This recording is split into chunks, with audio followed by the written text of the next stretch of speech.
जीवन की सबसे महंगी चीज़ है आपका वर्तमान, जो एक बार चला जाए तो फिर पूरी दुनिया की संपत्ति से भी उसे नहीं खरीद सकते। इसी सुविचार के साथ सुप्रभात विद्यार्थियों। पिछली वीडियो में हमने पाठ 1 पढ़ा था। इस वीडियो में हम पाठ 2 शुरू करेंगे। पाठ 2, दादी माँ। यह एक कहानी है जिसके रचयिता शिव प्रसाद सिंह जी हैं। आज हम इस कहानी के पृष्ठ संख्या 4, 5 और 6 का पुस्तक पठन करने जा रहे हैं। तो आप सब बच्चे अपनी पुस्तक पर ध्यान देंगे।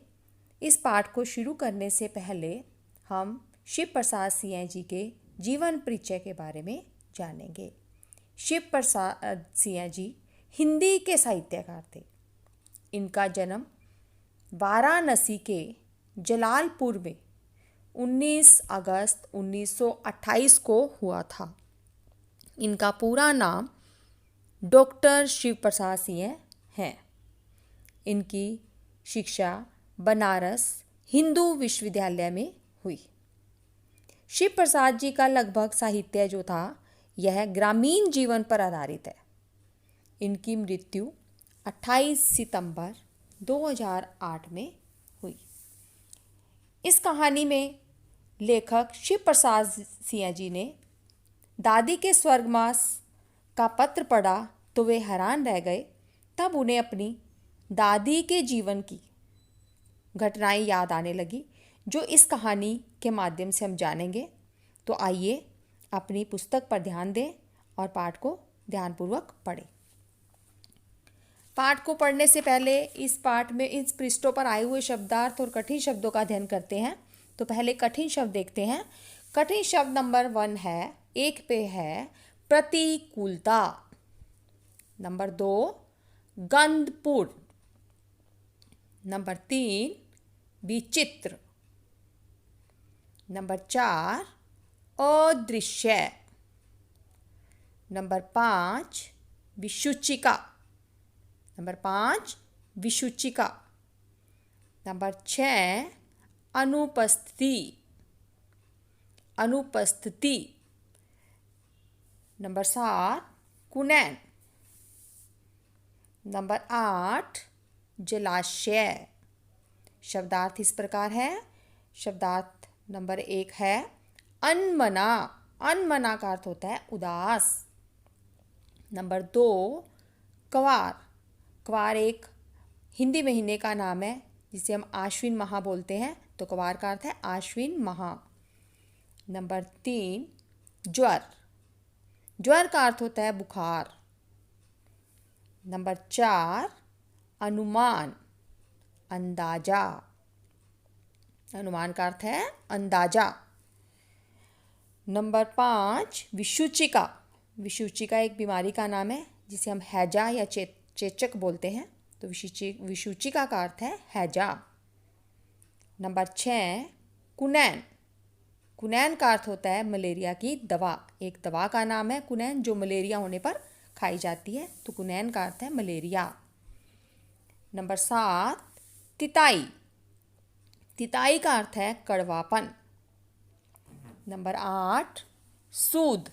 सूद का अर्थ है ब्याज। तो आइए पहला अनुच्छेद पढ़ेंगे। पहला पैराग्राफ पढ़ते हैं। कमजोरी ही है अपनी, पर सच तो यह है कि ज़रा सी कठिनाई पड़ते बीसों गर्मी, बरसात और वसंत देखने के बाद भी मेरा मन सदा नहीं तो प्राय अनमना सा हो जाता है। मेरे शुभ चिंतक मित्र मुंह पर मुझे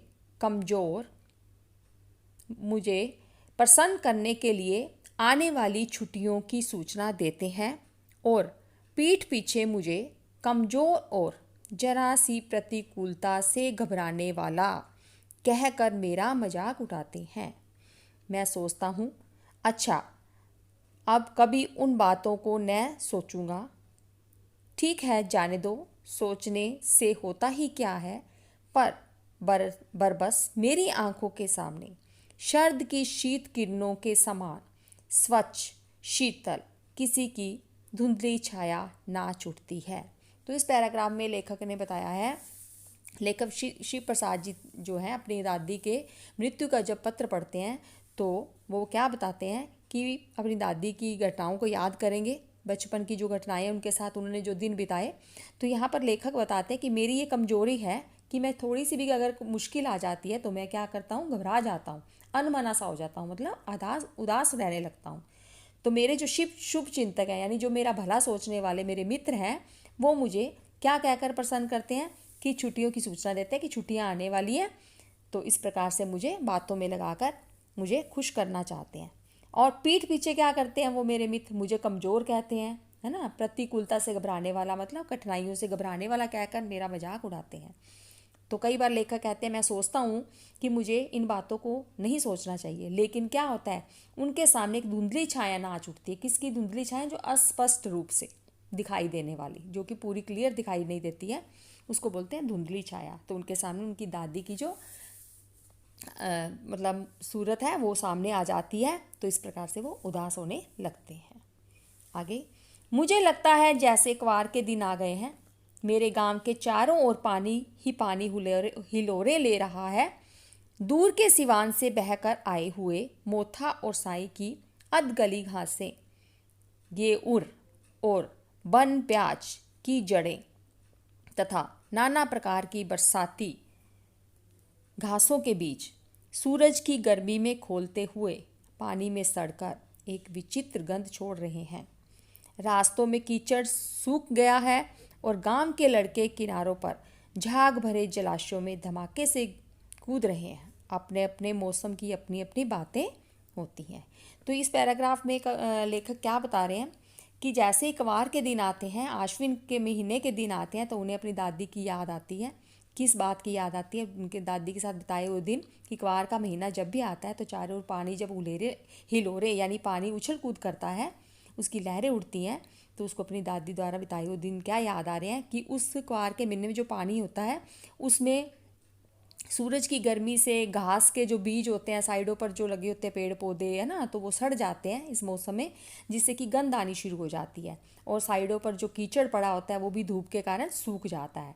और जो गांव के बच्चे हैं वो क्या करते हैं, बच्चों को तो खेल चाहिए, तो जहाँ भी वो पानी इकट्ठा हो रहा होता है उसके किनारे वो उछल कूद करते हैं। यानी वो बदबूदार पानी में बच्चों को उछल कूद करना अच्छा लगता है। तो यहाँ पर क्वार मास के महीने की जानकारी लेखक ने देते हुए कहा है। आगे, आषाढ़ में आम और जामुन न मिले चिंता नहीं, और गहन में चिवड़ा और गुड़ न मिले दुख नहीं। चैत के दिनों में लाई के साथ गुड़ की पट्टी न मिले अफसोस नहीं। पर क्वार के दिनों में इस गंधपूर्ण झाग वाले जल में कूदना न हो तो बड़ा बुरा मालूम होता है। यहाँ लेखक ये बताते हैं कि आषाढ़ के महीने में चाहे आम ना मिले, जामुन ना मिले, हमें अच्छा मतलब कोई चिंता नहीं होती है ना। अगहन में चिवड़ा होता है चावल, तो वो भी ना मिले तो हमें उससे कुछ बुरा नहीं लगता। मतलब कोई भी गुड़ ना मिले, चैत के महीने में हमें गुड़ ना मिले, कोई अफसोस नहीं है। लेकिन किस बात का अफसोस होता है? लेखक कहते हैं कि जब क्वार के महीने में गंधपूर्ण झाग वाले पानी में बच्चे जो उछल कूद करते हैं, वो हमें महीना अगर नहीं देखने को मिलता तो हमें क्या लगता है? बुरा लगता है। मैं भीतर हुड़क रहा था, 2-1 दिन ही तो कूद सका था, नहा धोकर बीमार हो गया। हल्की बीमारी न जाने क्यों मुझे अच्छी लगती है। थोड़ा थोड़ा ज्वर हो, सर में साधारण दर्द और खाने के लिए दिन भर नींबू और साबू। लेकिन इस बार ऐसी चीज़ नहीं थी। ज्वर जो चढ़ा तो चढ़ता ही गया, रजाई पर रजाई, और उतरा रात 12 बजे के बाद। यहाँ पर लेखक ने ये बताया है कि दो दिन तक वह कूद सका था, नहा धोकर बीमार हो गया, और हल्की बीमारी तो उसको अच्छी लगती थी। थोड़ा थोड़ा अगर बुखार भी हो जाता है, सर में दर्द भी होता है ना, दिन भर फिर नींबू मिलता था, साबूदाने की खीर मिलती थी, ये छोटी छोटी बातें उसको अच्छी लगती थी। लेकिन इस बार दादी के न होने पर जब उसको ज्वर चढ़ा, बुखार चढ़ा, तो उतरने का नाम भी नहीं ले रहा था। रजाई पर रजाई डाली, लेकिन रात 12 बजे तक उसका बुखार नहीं उतरा। आगे, दिन में मैं चादर लपेटे सोया था। दादी माँ आई, शायद नहा कर आई थी उसी झाग वाले जल में। पतले दुबले सने सने शरीर पर सफ़ेद किनारीहीन धोती, सन से सफ़ेद बालों के सिरों पर सदैह टपके हुए जल की शीतलता। आते ही उन्होंने सर पेट छुए, आंचल की गांठ खोलकर अदृश्य शक्तिधारी के चबूतरे की मिट्टी मुंह में डाली, माथे पर लगाई। दिन रात चारपाई के पास बैठी रहती, कभी पंखा जलती, कभी जलते हुए हाथ पैर से कपड़े से सहलाती, सर पर दालचीनी का लेप करती और 20 बार छू छू कर ज्वर का अनुमान लगाती। यहाँ पर लेखक ये बता रहे हैं कि जब भी मुझे बुखार चढ़ता था तो दादी माँ पूरा ध्यान रखती थी। तो एक दिन क्या था, मैं सोया हुआ था बुखार में, तो दादी माँ आई, शायद नहा कर आई होगी कहाँ पर, वो जाग वाले जल में। पतला दुबला शरीर था दादी का, किनारीदार सफ़ेद धोती डाली हुई थी, बाल भी सफ़ेद थे, है ना। तो जैसे ही वो सिर धोकर आती है तो सर से पानी के बूंदें नीचे नीचे गिर रही थी और बाहर आकर उसने एक अपनी आंचल में से गांठ खोली और अदृश्य, यानी जो कि अदृश्य मतलब जो कि दिखाई नहीं देता, उस चबूतरे की उसने मिट्टी को मुंह में डाला और माथे पर लगाया। दिन भर चारपाई के पास, लेखक की चारपाई के पास बैठी रही और पंखा जलती रही, शायद नज़र उतार रही होगी ना लेखक की। कभी जलते हुए हाथ पैर कपड़े से सहलाती, सर पर दालचीनी का कभी लेप करती, है ना। तो 20 बार बुखार को छू छू कर देखती कि कम हुआ या नहीं, हांडी में पानी आया या नहीं, है ना। उसने पीपल की छाल से छौंका कि नहीं, खिचड़ी में मूंग की दाल मिल गई या नहीं, है ना। इस प्रकार से वो सब कुछ ध्यान रखती थी कि कोई बीमार सीधे उसके पास तो आकर नहीं बैठ गया, है ना। और लाखों प्रश्न पूछ पूछ कर घर वालों को वो परेशान कर देती थी। आगे, दादी माँ को गवई गांव की 50 किस्म की दवाओं के नाम याद थे। गांव में कोई बीमार होता उसके पास पहुँचती और वहाँ भी वहीं का क्या काम होता था दादी को कि कोई बीमार है अगर गांव में, तो वहाँ भी वही जाती और अपनी नुस्खे बताती दवाइयों के कि कोई बीमार होता तो। और कभी उसका हाथ छूती, कभी उसका माथा छूती, कभी पेट छूती, और फिर क्या कहती, फिर भूत से लेकर मलेरिया, सर सांप, निमोनिया तक का अनुमान विश्वास के साथ सुनाती। महामारी और विषुचिका के दिनों में रोज़ सवेरे उठकर स्नान के बाद लवंग और गुड़ मिश्री, जलधार, गूगल और धूप, सफाई कोई उनसे सीख ले। दवा में देरी होती, मिश्री या शहद ख़त्म हो जाता, चादर या गिलाफ नहीं बदले जाते तो जैसे वो पागल हो जाती थी। देखो यहाँ पर ये बताया है कि दादी जो थी, जो बड़े लोग होते हैं उनको जैसे बोलने की आदत भी बन जाती है कुछ, है ना। तो दादी जब भी देखती कि पड़ोस में कोई बीमार हुआ है तो खुद ही अनुमान लगाती रहती कि इसको मलेरिया है, इसको निमोनिया है, अपने विश्वास के साथ। और किसी को कहती महामारी या विषुचिका या हैजा जैसी कोई बीमारी है। अगर ऐसी कोई बीमारियां भी होती तो फिर क्या ध्यान रखती थी, मिश्री या शहद उसको दिया गया या नहीं, धूप बत्ती की गई या घर पर नहीं, नहाए या नहीं, है ना। और घर की सफाई का तो काम ही कोई उनसे ही सीखेगी, इतनी सफाई घर में वो रखती थी, जैसे कि वो पागल ही हो जाती थी। घर में कोई बीमार होता ना तो ऐसे कुछ ना कुछ मतलब सबको नचाए रहती थी घर में, हर घर के सदस्य को, मतलब ये काम हुआ या नहीं टाइम से। तो बुखार तो मुझे भी आता है, नौकर पानी दे जाता है, मैस महाराज अपने मन से पकाकर खिचड़ी या साबू, डॉक्टर साहब आकर नाड़ी देख जाते हैं और कुनैन मिक्सचर की शीशी की तिताई के डर से बुखार भाग भी जाता है। पर न जाने क्यों ऐसे बुखार को बुलाने का जी नहीं होता। यहाँ लेखक ये बता रहे हैं कि बुखार तो अब भी मुझे आता है, लेकिन अब ऐसा नहीं है कि जैसे दादी घर में तूफान मचाती थी, अब ऐसा नहीं है। नौकर आता है, पानी भी देता है, जो मैस है वो खिचड़ी खाने के लिए साबूदाने की खीर भी देती है, डॉक्टर भी चेक कर जाता है ना। और कुनैन मिक्सचर की दवाई भी दी जाती है जो बहुत कड़वी होती है, तिताई मतलब उसकी बहुत कड़वी होती है, उसका नाम सुनते जैसे कि बुखार भाग जाता है। आगे, किशन भैया की शादी ठीक हुई। दादी माँ के उत्साह और आनंद का क्या कहना। दिन भर गायब रहती, सारा घर जैसे उन्होंने सर पर उठा लिया हो। पड़ोसी नाती बहुत बुलाने पर दादी माँ आती। बहन बुरा न मानना, कार परोजन